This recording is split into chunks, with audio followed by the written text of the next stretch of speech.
As you can see from the title of the video, this is 5 reasons why I'm against a bitumen pipeline going through BC to the coastal waters and onto a tanker and then out to wherever. Now, it's going to be kind of a negative video. I do feel strongly about the topic. I'll try and keep it civil, but it may not, so there's your warning. And likewise, this is Canadian-centric. If you're a U.S. viewer, you're more than welcome to watch any of my content.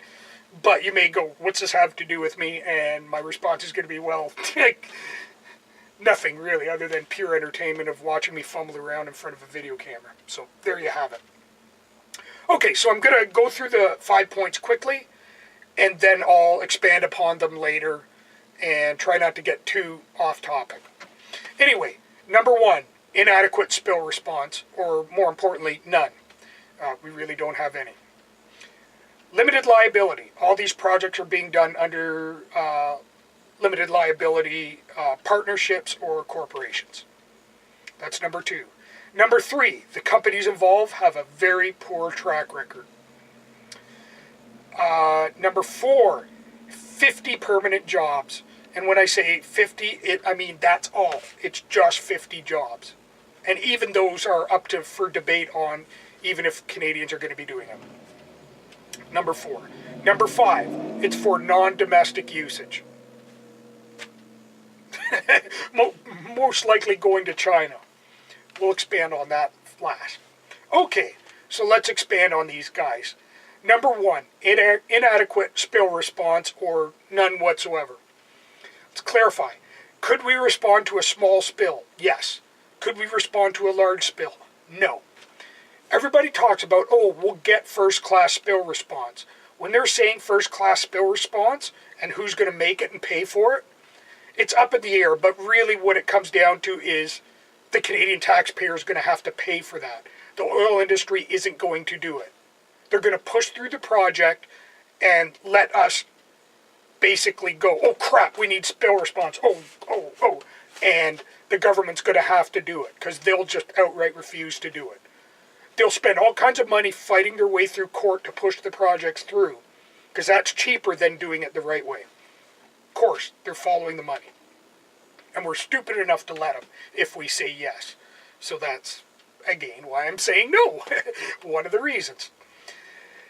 Best case scenario is if there's a major spill out here. I think there's a tanker or two right behind me. I don't know if you can see them or not. God knows what's even on them. Who knows? I'm not a tanker expert. But anyway, they do park them out in the strait in behind me. And the land on the other side of that strait is Washington State. Why do I point this out? Basically, if Canada has a major spill, we're going to be going begging to the U.S. for help. That's really what it comes down to. Would they help us? Yeah, probably. Our countries are pretty friendly. If you're a European viewer, you may not understand how we work or whatever, but we're two countries that have been in good relations for several centuries, really. Yeah, we have little trade spats here and there, but that doesn't really matter. It doesn't really stop anything significant. That's just our politicians being politicians. They are what they are. They're a different animal. But anyway, we have good relations with each other, so I think the initial response is going to be, how can we help? And then after they realize just how much help it was, it's going to be, oh, by the way, here's the bill, you jerks. It's like, get your own equipment, and we'd have to pay it. And rightly so. Really, my feeling on the topic is, if the oil industry wants to park tankers out there and move oil offshore, they have to pay to have the spill response stuff out there. And they should have it already. They don't already have it for the stuff they have now. By God, of course I'm going to say no if they want to add more stuff out there sitting there. Heaven forbid we have the spill on land, particularly on some of the route the pipeline's going. Some parts of the year, it's not really accessible for humans. So, yeah, we really don't have a way of dealing with a major spill. And there's an argument to say that we actually don't have the technology as a species to clean up and remediate a major spill. We may just screw up the environment to a point where it's fucked, to be blunt. We've just screwed it up. It's screwed. There's nothing we can do about it. It's kind of like Chernobyl.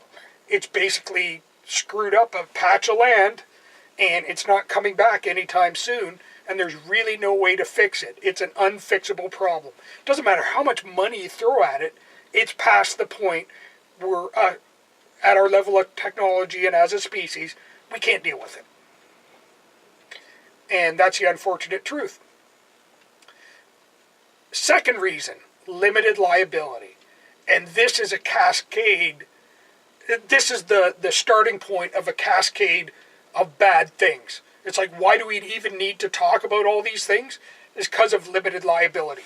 Why do I say that?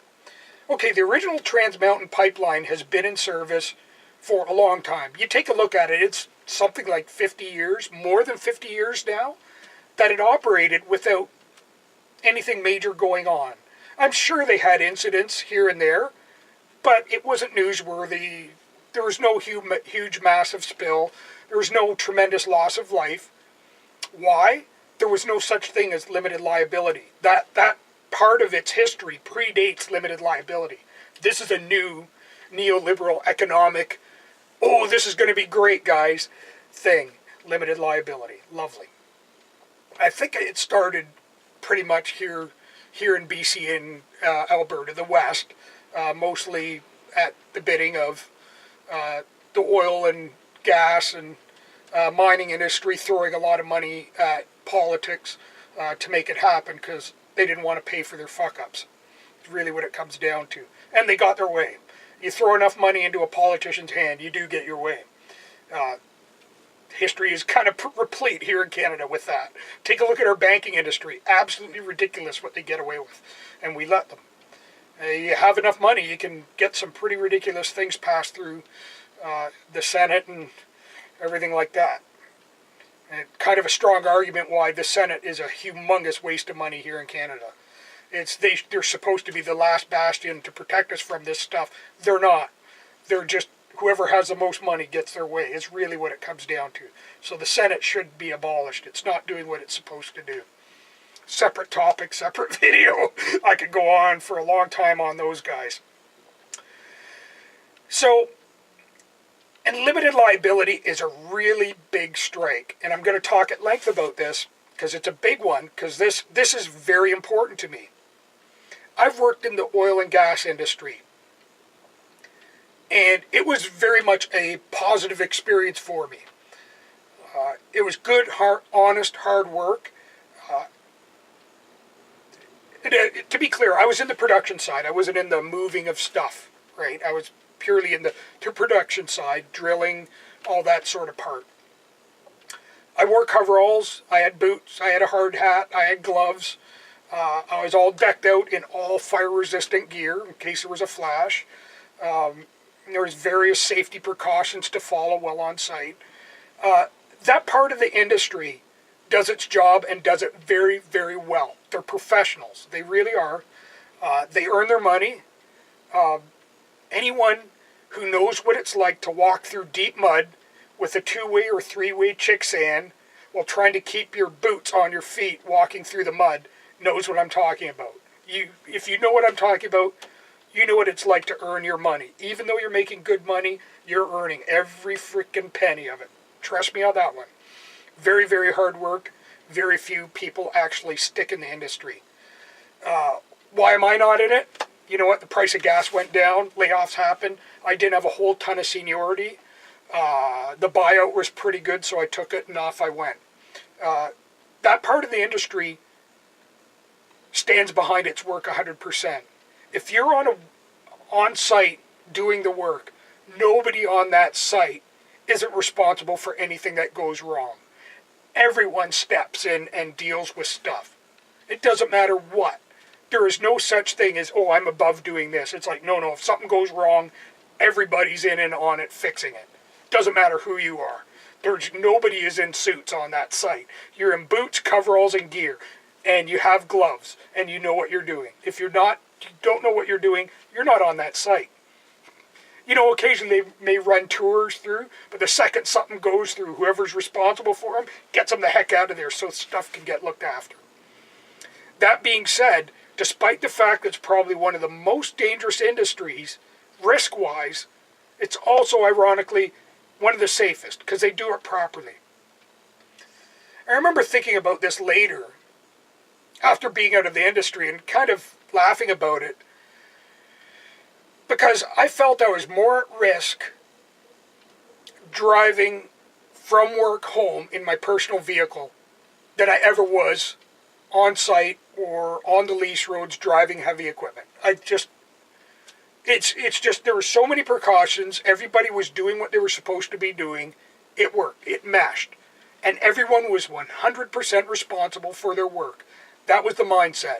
If you couldn't be 100% responsible for what you were doing and take ownership for what's going on, you weren't welcome on the site at all. They wouldn't have you. You just don't work in the industry if that's your mindset. You just don't.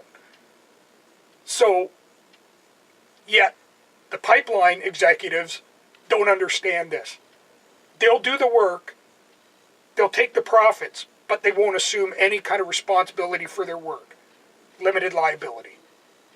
We'll do the work, but we're not responsible if anything goes wrong. Well, we are, but only to a certain point. We'll cut it off at this level. After that, the Canadian taxpayer can go fix our problems. You know what? You can't stand behind your work. You're a parasite. It comes right down to it. It's pure scumbaggery. And I'll say this to the leader of the NDP in Alberta, Rachel Notley, stand behind your work, and the companies you're doing business with in Alberta, they stand behind their work 100%, there's 1/5 of your problem solved. Just saying, stand behind your freaking work, or you can pick garbage out of the ditches for all I care. Because that's all you're worth if you can't stand behind your work. Stand behind your work, stand behind your word. I don't know where that got lost. But apparently, as of limited liability being a legal something you can do in Canada, that whole being responsible for your work vanished. Poof, gone. Amazing how, if you got enough money, you can get anything stupid to happen. Anyway, we'll put that aside. I think I've said enough. You get the idea. Number 3, and it reflects on limited liability. Poor track record. As of limited liability, Canadian pipeline companies have a very poor track record. I'm ashamed to say it, but take a look. Take a look at both Enbridge and Trans Mountain. They're, these guys have one job to do: move their product from point A to point B in a pipeline without spilling any. They suck at it. They're not good at it. Why on earth would we let them do more? They shouldn't be allowed to do it at all. We should be like, you know what? You guys suck at it. There's those ditches. Put on these orange coveralls. We're going to chain you all together. Don't wander off too far. Here's your garbage bag. If it's not full at the end of the day, you don't get dinner. That's it. That's what we should do with these people. They don't get it. That's what they're worth to us as a society, and no more. Don't doubt that for a second. Anyway, poor track record. So no. My response is, of course, going to be no. I'm not going to let the worst guy at it do it. Jobs. How many jobs? Here in BC, they're talking about 50. Now, again, how limited liability partnerships and how partnerships exist in Canada, once they get this thing built, probably the best thing for them, because they're probably not going to do a very good job of it, they're going to immediately start trying to sell it off bit by bit to various investors. Some of those investors could be foreign, notably China. And when I say China, I mean the Chinese government. Could very well be the Chinese government running this thing. Are those going to be Canadians looking after the pipeline? No, of course not.